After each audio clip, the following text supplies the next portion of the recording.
Very good morning my dear friends. எல்லோரும் எப்படி இருக்கீங்க? நேற்று மேட்சிங் டெக்னிக்கில் போஸ்டர்ஸ் அதை மேட்ச் பண்ண ஆரம்பிச்சிருப்பீங்க.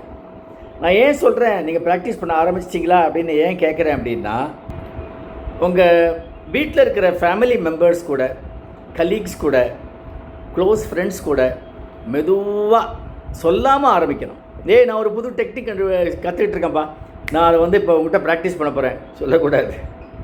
அப்படி சொல்லிட்டிங்கன்னா அவங்க உஷாராகிடுவாங்க, அந்த ரேப்போ கிடைக்காது. இது அவங்களுக்கே தெரியாமல் எனக்கு இந்த டெக்னிக்லாம் தெரியும் அப்படிங்கிறது அவங்களுக்கு தெரியக்கூடாது. இதை சொல்லிட்டீங்க, இந்த டெக்னிக் எப்படி இருக்குன்னு பாருன்னு சொல்லிட்டீங்க அப்படின்னா கஷ்டம், நம்மளால் அதை பண்ண முடியாது.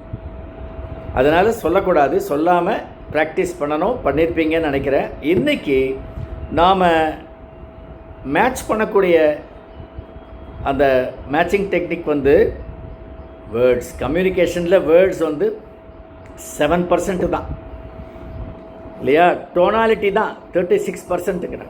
மீதி ஃபுல்லாக பாடி லாங்குவேஜ், 57% பாடி லாங்குவேஜ் தான். அதனால் body language is very powerful. நம்ம அதுக்கப்புறம் பாடி லாங்குவேஜை பற்றி நிறைய சீரியல் டாக் நம்ம பார்ப்போம். நிறைய பேருக்கு பாடி லாங்குவேஜ் எப்படி செயல்படுத்தணும், எப்படி அடுத்தவங்க கிட்டேருந்து பின் அவுட் பண்ணணும் அதுவே தெரியல. பாடி லாங்குவேஜ் அது ப்ரிமிட்டிவ் ஸ்டேஜிலேருந்து நமக்கு வர்றது ஃபுல்லாக பாடி லாங்குவேஜ் தான். அதுதான் முதல் லாங்குவேஜ். சைன் லாங்குவேஜ் தான் முதல்ல, அதுக்கப்புறம் தான் டோன் பயன்படுத்தினாங்க, வார்த்தைகள் இது எல்லாம். ஸோ இதில் சில பேர் சில வார்த்தைகளை அடிக்கடி யூஸ் பண்ணுவாங்க. என்னுடைய ஒரு அதிகாரி ஒருத்தர் இருந்தார். அவர் ஒரு வாட்டி என்னப்பா ஏன்பா சொன்னால் கேட்க மாட்டேறியப்பா, இது கேட்கலன்னாக்க ரொம்ப கஷ்டம்ப்பா, இல்லா கண்டி இந்த இல்லா கண்டி யூஸ் பண்ணிகிட்டே இருப்பார். இல்லா கண்டின்னா என்ன, இல்லாட்டா, இஃப் நாட் அப்படின்ற மாதிரி வரும்.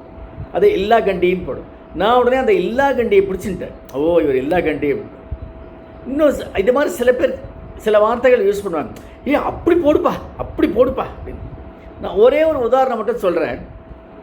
எப்படி அதை உள்ளேருந்து அந்த வார்த்தையை நம்ம எடுக்கிறோம், அவங்களுடைய வார்த்தையை அப்படின்னு சொல்லிட்டு. ஒரு கவர்மெண்ட் அதிகாரி இருந்தார்.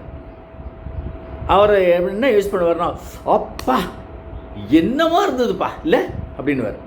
எதுவாக இருந்தாலுமே அப்பா என்னமா இருந்தது இல்லை அப்படின்வார். சான்ஸே கிடையாதுப்பா. அடுத்த வார்த்தை சான்ஸே கிடையாதுப்பா. இந்த வார்த்தைகள்லாம் அடிக்கடி யூஸ் பண்ணுறதெல்லாம் நம்ம அப்படியே பொறுக்கி எடுத்து உள்ளே வச்சுக்கணும். ஒவ்வொருத்தருக்கும் இந்த மாதிரி ஒரு யூஷுவல் வேர்ட்ஸ் இருக்கும், அவங்களுடைய பழக்கத்தில் அது இருக்கும். அதை எடுத்து போட்டுக்கணும். அப்போ இடம் அவர் அந்த கவர்மெண்ட் அதிகாரி என்ன பண்ணார், அன்னைக்குன்னு பார்த்து பயங்கர பிஸி, மூட் அவுட்டு. அந்த ஆஃபீஸ் பாய் சொன்னான், சார் இன்றைக்கி சார் மூடில் இல்லை, நீங்கள் இன்றைக்கி வராதிங்க, எனக்கு அன்றைக்கி கையெழுத்து வாங்கியே ஆகணும். நான் என் கம்பெனி விஷயமாக ஒரு ரெக்கார்டு கொண்டு போயிருந்தேன், அந்த ஃபைலில் அவர் கையெழுத்து போடணும், ரொம்ப அவசியம், அது நான் பார்த்தே ஆகணுமே அப்படின்னு. அது ஒரு லேடி ஆஃபீஸர். அவங்க நான் போன உடனே என்ன வேணும் சார் உங்களுக்கு அப்படின்னாங்க. இல்லை மேடம், இந்த பக்கம் வந்தேன், உங்களை ஒரு முக்கியமான விஷயத்துக்கு பார்த்துட்டு போகலான்னு பார்த்தேன். வரும்பொழுது நம்ம ராதாகிருஷ்ணனை பார்த்தேன். எந்த ராதாகிருஷ்ணன்?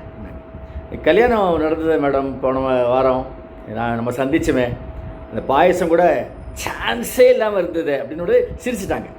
பிகாஸ் அந்த பாயசத்தை குடித்த உடனே அவங்க சொன்னாங்க, சான்ஸே இல்லைப்பா, என்ன அழகாக பண்ணியிருக்கான் அப்படின்னாங்க. ஸோ அந்த சான்ஸே இல்லாத பாயசத்தை குடித்த பாருங்க, அப்படி ஒரு சான்ஸ் கிடச்சிது பாருங்கன்னா டக்குன்னு சிரிச்சிட்டாங்க. உட்காருங்க, என்ன வேணும் சொல்லுங்கள். உடனே மடமட நான் என்ன சொன்னேன், கையெழுத்து போட்டாங்க.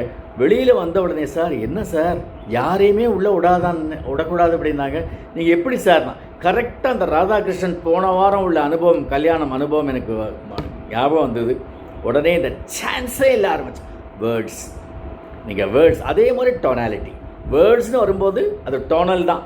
வேர்ட்ஸ் ரிட்டர்ன் ஓகே, அதுவும் நம்ம மேட்ச் பண்ணலாம் ரைட்டிங்கில். பட் பேசும்போது டோனாலிட்டி. சார் அது எப்படி நான் சொல்கிறதுன்னா, அப்படி பேசுகிற ஆள்கிட்ட போய் சார் ஏன் அப்படி கத்தக்கூடாது. அவங்கள்கிட்ட இல்லை சார் நான் ஏன் சொல்கிறேன்னா அப்படி பேசணும். சார் எப்படி இருக்கீங்க? நல்லா இருக்கேன் சார் சொல்லக்கூடாது, நல்லா இருக்கேன் சார். அந்த டோனையும் மேட்ச் பண்ணணும். ஸோ வேர்ட்ஸ் அண்ட் டோனாலிட்டி ரெண்டும் இன்டர் ஓவர். அந்த ரெண்டுத்தையும் நம்ம எப்படி மேட்ச் பண்ணுறதுன்றதை கற்றுக்கணும். மேட்ச் பண்ணி பாருங்கள். மேட்ச்லெஸ், பியர்லெஸ், ஒண்டர்ஃபுல் ரிசல்ட்ஸ், சான்ஸே இல்லை. Got it?